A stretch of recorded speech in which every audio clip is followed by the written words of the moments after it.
Hey, what's going on YouTube? Adam C here. Thanks for watching. I've got some new fish in the 300 behind me. They were actually in the last video of the 300. Only one person noticed and said anything, and that was Michael Burchell. He's followed me for quite a while. Can't slip it past him. You saw him.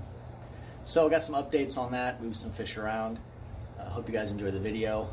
No, I'm not trying to grow a beard. It's just pure laziness. And actually, I'm getting some grays and whites in there. That's a sign of the times.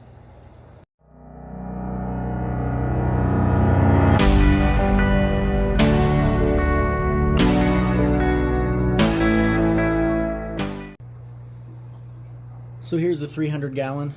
Most of you know the basic specs on it: 8 foot long, 30 inches front to back, 26 tall. The plants are from EliteCichlids.com. You guys can use the promo code for that. The centerpiece back there is from Universal Rocks. You won't find it under the 3D background section. It's actually considered a feature rock, so if you like that piece of decor, you'll want to check in the feature rock section, if they still make it, which I assume they would, because it's a pretty popular piece.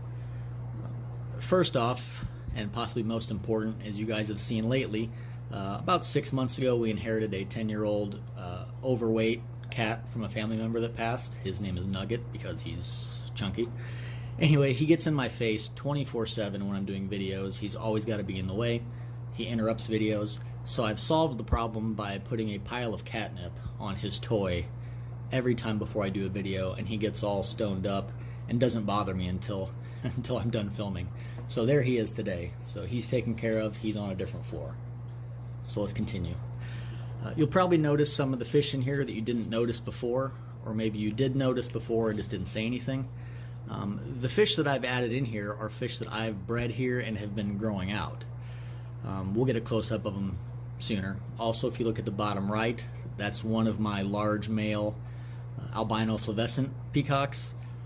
He's just been so hard on the females that they haven't been breeding, just because he's been literally beating the hell out of them. So I decided to give him a taste of his own medicine. I put him in the 300, and you can see he's still, no one bothers him. And I moved the smaller one, who's about an inch smaller male, into the tank with the females, hoping that that switch up will get them breeding again. And I'll have an update on them pretty soon. Other than him, the fish that I added in here, I added 5 F1 Tyrannochromis nigriventer that were born here and raised here. I've wanted to expand my group a bit. Butch at Southeast Cichlids is going to get me some additional females as well, but usually the first time I breed a fish, I really like to hold on to just a few, 4 to 6, just to see how they grow up and make sure, the fish I'm sending out to people is of the highest quality. So we'll zoom in on them in just a minute. They're about 2 3/4 to 3 inch. I did take out the large male nigriventer because he would eat them, no question. But the rest of them I did not think would bother them, and they haven't. It's been about 2 weeks now they've been in here. You'll also see I added 5 of my hybrids in here that I kept. I sent the remaining to Butch at Southeast Cichlids, so if you guys want those fish, he's going to be the one raising and selling those, and you guys can work out whatever you want with that. But they're starting to get some color now. They're about 3 to 3 1/4 inch in here. We'll zoom in on those also. It's just kind of a curiosity thing. I want to see what a couple of them look like when they get full color. But I will have to take them out when they start getting to breeding size, because I can't have any crossbreeding between them and pure Bucco Leptourus greens, because I won't be able to tell until they're 3 or 4 inches. Enough blabbing, let's get in a bit closer. We will feed here in a minute, and there's a few fish I forgot to mention. I won't say where I got these from, but I won't order from them any longer. I ordered 10 Buccochromis heterotania probably 6 to 8 months back at an inch. I got all 10. 8 of them died within like a day, and 2 lived. And sure, it's nice that 2 lived, except that they're not Buccochromis heterotania.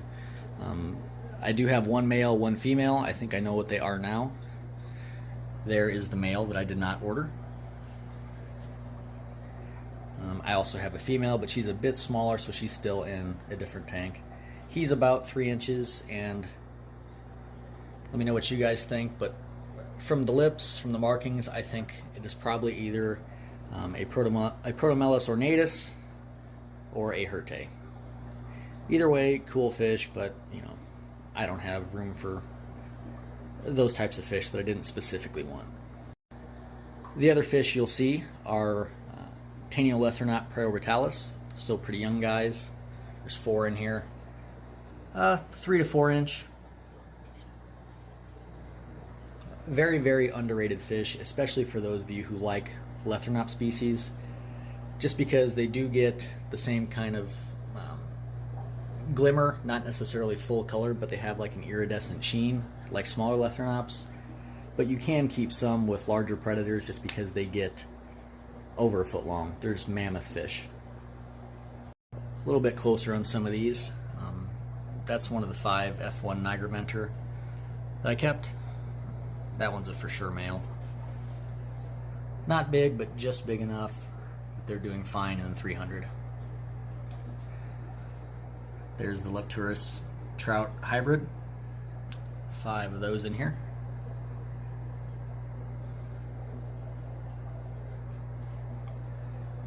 Sorry for the glare. I should have did this at night and not during the day.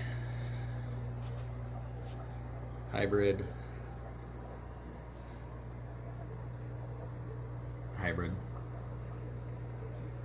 In person, they're actually getting a little bit of color, which is going to be really interesting to see. The wild green group is doing very well. There's the large male. Well, the largest male. He's only about 8 inches, so he's got a long way to go. Females all doing very well. I'm thinking within a month or two, I would expect to start seeing some breeding activity.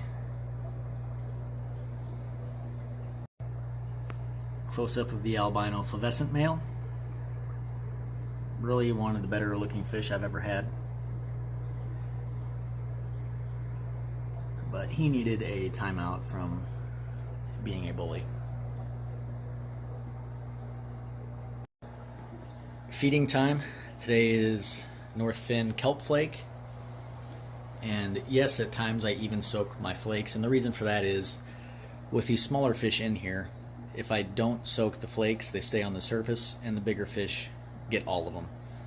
If I soak the flakes literally for 10 seconds, and you'll see once I dump them in the tank, instantly they go below water and get all the way down to the sand beds, so all the fish get a chance to get some.